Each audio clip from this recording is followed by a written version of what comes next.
আচ্ছা ঠিক আছে স্যার। তাহলে চলুন। ওকে স্যার, চলেন।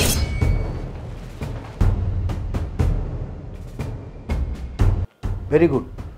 সবার সিভি আমি দেখেছি, সবাই খুব ভালো মার্ক পেয়েছেন। আপনারা ভালোভাবে জেনে এসেছেন আমাদের এটা একটা গ্রুপ অফ কোম্পানি, মানে কনজিউমার কোম্পানি। তো আমাদের এটা কিন্তু অনেক কষ্ট করে অনেক বড় করেছি কোম্পানিটা, সততার সাথে কাজ করি। কিন্তু কিছু কিছু বিষয় আছে যেগুলো আপনাদেরকে আমি বলবো। এগুলো আমাদের অফিসের সিস্টেম, এই সিস্টেম মতোই আগাতে হবে। যদি সেই শর্তে আপনারা এগুতে চান তাহলে আপনাদের জয়নিং হবে। তো বিষয়টা হলো, আমাদের এই কোম্পানিতে জয়নিংয়ের পরে কিছু কাজ করতে হবে। আর একটা বিষয় বলে দিই, কিছু সুযোগ সুবিধা আছে, যেমন জয়নিংয়ের সাথে সাথে আপনারা কিছু পুরস্কার পাবেন। সেটা হলো একটা মোবাইল সেট আর ক্যাশ 40,000 টাকা অ্যাডভান্স। আরও অনেক সুযোগ সুবিধা আছে। আমরা আপনাদেরকে গাড়ি দেব, বাসা ভাড়াটা ফ্রি। যদি সেই কাজে আর কর্মে আপনারা আসেন তাহলে আমি আপনাদের সাথে কথাই বলতে পারি। প্রথম শর্ত হলো, আপনি পুরুষদের জন্য আমি 1,00,000 টাকা জামানত নেই।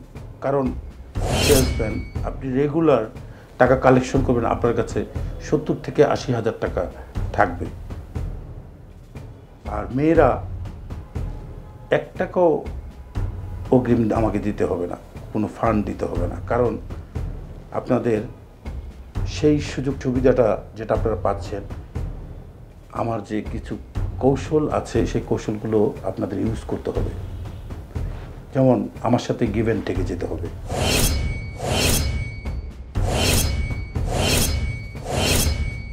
আমার পার্টি আছে, তাদের সাথে গিভ অ্যান্ড টেকে যেতে হবে।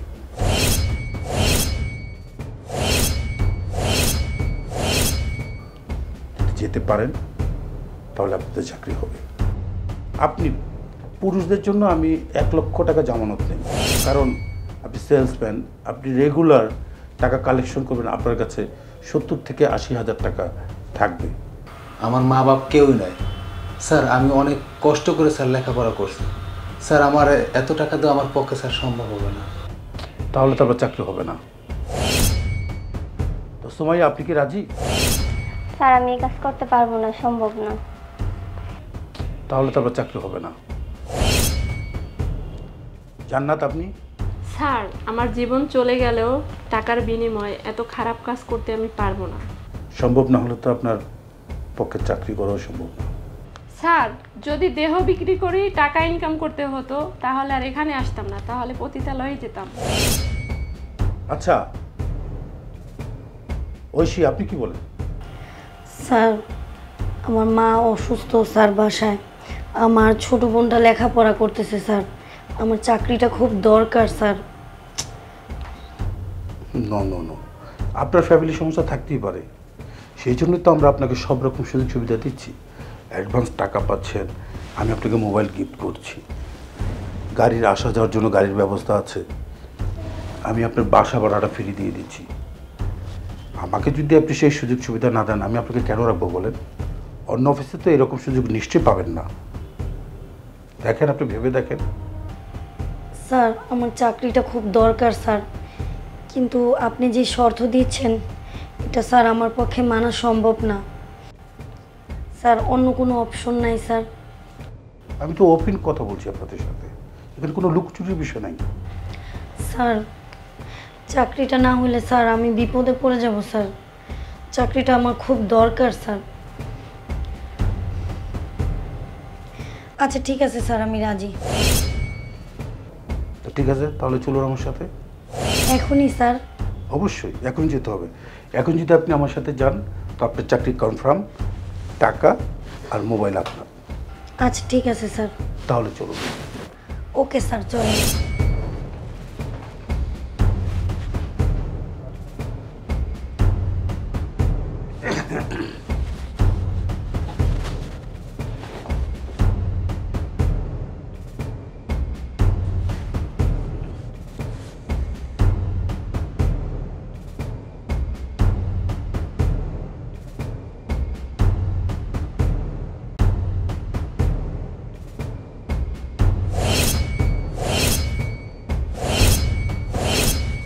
Thank you Oishi.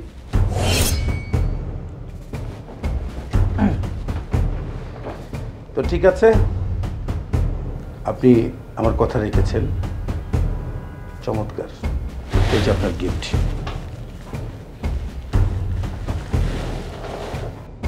Thank you sir. তা মিসেস মৌ, আপনি কি বলেন, আপনার পক্ষে সম্ভব? এই চাকরি আমি করতে চাচ্ছি না স্যার।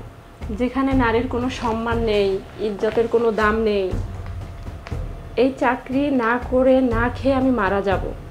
তবু এমন চাকরি আমি করতে চাচ্ছি না স্যার। তাহলে সম্ভব না? একটু ভেবে দেখুন। তো সময় আপনি কি রাজি? স্যার আমি এই কাজ করতে পারবো না, সম্ভব না। এত কিছু পাওয়ার পরও আপনি রাজি হচ্ছেন না, অথচ দেখেন আপনি ছোট ছোট ড্রেস পরে ইন্টারভিউ দিতে এসছেন। ঠিক আছে, একদম অন্যরকম লাগছে, আপনাকে নাইস লাগছে। তাই আমি আপনার কাছে কিছু আশা করতে পারি না? এই চাকরি না করে না খেয়ে আমি মারা যাব। তবু এমন চাকরি আমি করতে চাচ্ছি না স্যার। গুড, সেটি আমরা চেয়েছিলাম। আসলে মজার বিষয় হলো কি জানেন, ঐশী কোনো ইন্টারভিউ দেওয়ার জন্য আসে নাই। উনি আমাদের অফিসের স্টাফ, অ্যাসিস্ট্যান্ট ম্যানেজার। আপনার সাথেই কাজ করবে। আমরা জাস্ট দুজনে মিলে একটু নাটক করলাম আপনার সাথে, আমার পিয়নকে বোঝানোর জন্য। আচ্ছা ঐশী, তোমাকে যার জন্য ডেকে এনেছি, আমাদের পিয়ন রহিম বলল যে স্যার ওই যে ইন্টারভিউ দেওয়ার জন্য যে মেয়েটা ছেলেটা আসছে, মেয়েটা নাকি খুব শর্ট ড্রেস পরে আসছে।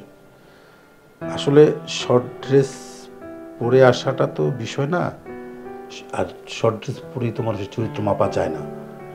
ও আমার সাথে বলতে স্যার মেয়েটাকে চাকরিতে দিয়েন না। কেন? বলো ও শর্ট ড্রেস পরে আসছে, আমাদের অফিসের অনেক ডেকোরাম নষ্ট হয়ে যাবে। হ্যাঁ, এইরকম মেয়েরা দেখেন না কীভাবে খোলামেলা চলে। আমি বললাম আরে বোকা, সেরকম না। তো আসলে বিষয়টা ওকে বোঝানোর জন্যই তোমার আমার একটু অভিনয় করতে হবে। সেটা হলো ওই ইন্টারভিউতে তুমি জয়েনিং করবা। জি স্যার। ঠিক আছে, যেন ওরা বুঝতে না পারে তুমি অফিসের লোক। জি স্যার। ঠিক আছে, তা আমি যেভাবে যেভাবে বলবো সেভাবে তোমার করতে হবে, বুঝছো? জি স্যার। শোনো, কাছে আসো। ঠিক আছে? জি স্যার। ওকে, তো ঠিক আছে, তুমি এখন যাও। ঠিক আছে। ওকে। ও আরেকটা কথা, মিস্টার, আপনাকে তো বলেছিলাম 1 লক্ষ টাকা জামানত দিতে হবে। 1 টাকাও জামানত দিতে হবে না। আপনার যোগ্যতায় আপনি চাকরি পাবেন। যে কোম্পানিগুলো জামানত নিয়ে চাকরি দেয় এরা হলো প্রতারক, চিটার। তারা কিছুদিন কোম্পানি চালিয়ে পরে লাপাত্তা হয়ে যায়, খুঁজেও পাওয়া যায় না। কত কষ্ট করে লেখাপড়া শিখে টাকা দিয়ে জামানত দিয়ে চাকরি নেওয়ার পরে তাদের কোম্পানির পেছনে পেছনে ঘুরতে হয়। সেরকম কোম্পানি আমার না। আমি চাই প্রত্যেকটা মানুষ সততা দিয়ে নিষ্ঠা দিয়ে কাজ করবে। আমরা একটা পরিবারের মতো সবাই মিলেমিশে কাজ করব। একটা কোম্পানি বড় হওয়া মানে সবাই বড় হওয়া, প্রত্যেকটা ফ্যামিলি যেন ভালোভাবে চলতে পারে, আমরা সেই ব্যবস্থাই করি। আমাদের সেই কোম্পানি। সুতরাং যাই করেছি আমরা আপনার ইন্টারভিউর জন্য, আমরা একটা নাটক করেছি, তো আপনারা জয়েনিং করতে পারেন।